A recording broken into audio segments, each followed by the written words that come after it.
Hi everyone, I'm Paul Wilson from APNIC. Thanks for having APNIC here at Connections again, especially to our friends at the India Internet Engineering Society and the Industry Network Technology Council.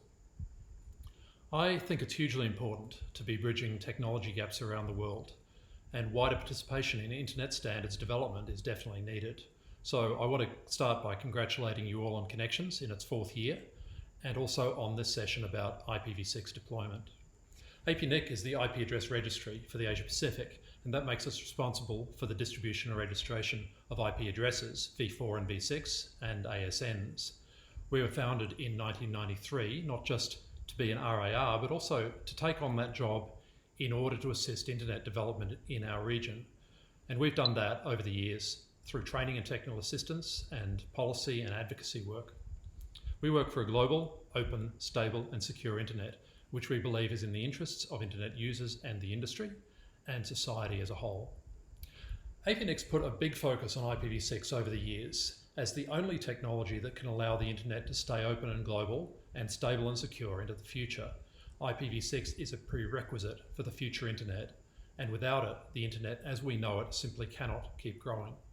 Without IPv6, the network will grow, but with huge constraints and lost opportunities, and it simply won't be the internet as we know it today.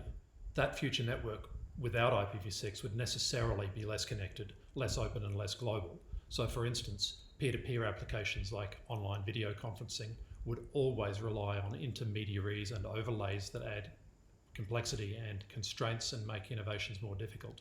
Without IPv6, everyone would access the internet via private IP addresses and private services, without the openness and the capacity for innovation which has made the internet such a success.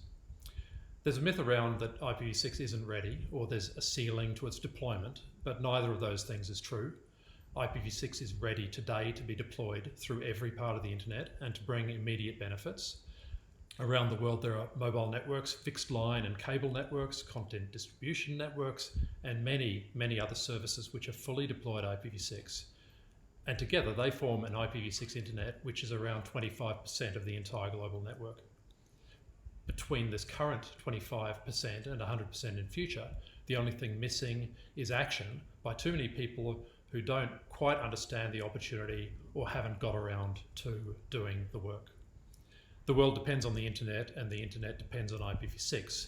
So if you depend on the internet, this goes for you too. And it's important to understand your own path to IPv6 deployment as part of your dependency on the net. You almost certainly don't need to rush to IPv6 today or even tomorrow, but you can, in the course of your business and your planning, make the transition at the right time when it will cost you little or nothing extra and it will bring you benefits. So I do hope this session of Connections shows you how possible that is, even today or tomorrow if you like, and it helps you to be ready and to make an easy transition as soon as the time is right. Thanks and all the best.